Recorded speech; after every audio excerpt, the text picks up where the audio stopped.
Hi മക്കളെ, ലോകത്ത് ഒരുപാട് അശാന്തിയുടെ നിഴലിലാണ് നാം നിലകൊള്ളുന്നത്.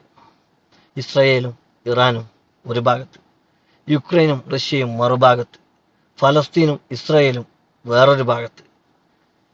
അങ്ങനെ ഒരു ലോകക്രമത്തിൽ തന്നെ മധ്യേഷ്യ പുകയുകയാണ് എന്ന് നമുക്ക് വളരെ അർത്ഥത്തിൽ മനസ്സിലാക്കാൻ കഴിയും. കാരണം ഇറാൻ ഒരു ഭാഗത്ത്, ഇസ്രയേൽ ഒരു ഭാഗത്ത്, ഫലസ്തീൻ ഒരു ഭാഗത്ത്. ഫലസ്തീനിലെ ഭക്ഷണം കഴിക്കാൻ വിശന്ന് പൊരിഞ്ഞ വയറിൻ്റെ വിശപ്പ് മാറ്റാൻ വേണ്ടി ഭക്ഷണത്തിന് ക്യൂ നിന്ന കുഞ്ഞു മക്കളോട്, അല്ലെങ്കിൽ പിഞ്ചോമനോട്, അല്ലെങ്കിൽ ഇളം മനസ്സുകളോട്, അല്ലെങ്കിൽ സാധാരണക്കാരായ പട്ടിണിക്കാരായ പാവങ്ങളുടെ മുകളിലേക്ക് ബോംബിട്ടുകൊണ്ട് അവരെ കൊന്നൊടുക്കുന്നതിൽ എങ്ങനെയാണ് ആനന്ദം കണ്ടെത്താൻ സാധിക്കുക? എങ്ങനെയാണ് വിജയി എന്ന് പ്രഖ്യാപിക്കാൻ സാധിക്കുക?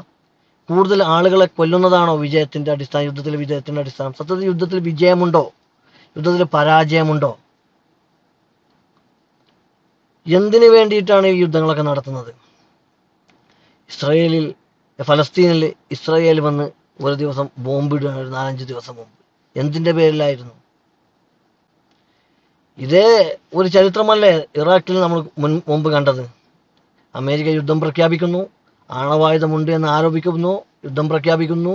അവസാനം സദ്ദാം ഹുസൈൻ, അന്നത്തെ ശക്തനായ പ്രസിഡന്റിനെ വരെ തൂക്കിലേറ്റുന്ന, അത് ഉദാഹരണമായ ഒരു പരമാധികാര രാഷ്ട്രത്തിലേക്ക് തികച്ചും ആരോപണത്തിന്റെ അടിസ്ഥാനത്തിൽ തൻ്റെ തിണ്ണമുടുക്ക് കൊണ്ട്, അല്ലെങ്കിൽ ഞങ്ങളുടെ ആയുധ ബലം കൊണ്ട് കീഴ്പ്പെടുത്തുന്ന ഒരു തികച്ചും നമുക്ക് ന്യായീകരിക്കാൻ പറ്റാത്ത ഒരു പ്രക്രിയയാണ് അന്ന് ഇറാഖിൽ നടന്നത്, ഇന്ന് ഇറാനിൽ നടന്നുകൊണ്ടിരിക്കുന്നത്.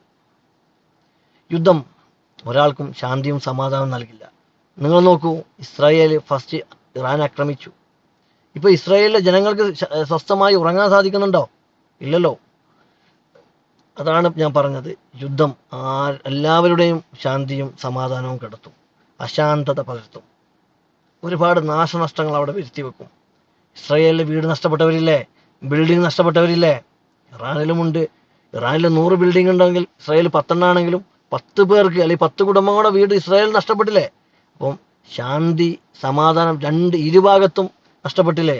ഇരുഭാഗത്തും ശാന്തിയും സമാധാനവും നഷ്ടപ്പെട്ടവരുടെ എണ്ണത്തിൽ ചെറിയ വ്യത്യാസമുണ്ടെങ്കിലും, അപ്പോൾ നമ്മളെ ഭരണാധികാരികളൊക്കെ ജനങ്ങളുടെ ക്ഷേമത്തിന് വേണ്ടി, രാജ്യത്തിൻ്റെ പുരോഗതിക്ക് വേണ്ടി, യുദ്ധമില്ലാത്ത ലോകക്രമത്തിന് വേണ്ടി നമ്മൾ പ്രയത്നിക്കാൻ ശ്രമിക്കണം. കാരണം 3-ാം ലോക മഹായുദ്ധമൊക്കെ വന്നു കഴിഞ്ഞാൽ ലോകമുണ്ടാകില്ല എന്ന് നമ്മുടെ ശാസ്ത്രജ്ഞരും നമ്മളെ നേതാക്കന്മാരൊക്കെ നമുക്ക് പറഞ്ഞു തരുമ്പോൾ, അതൊക്കെ അവർ തന്നെ വേര് തന്ന വിളവ് തിന്നുന്ന ഒരവസ്ഥ ഉണ്ടാക്കാത്ത രീതിയിൽ മുന്നോട്ട് പോകാൻ കഴിയട്ടെ.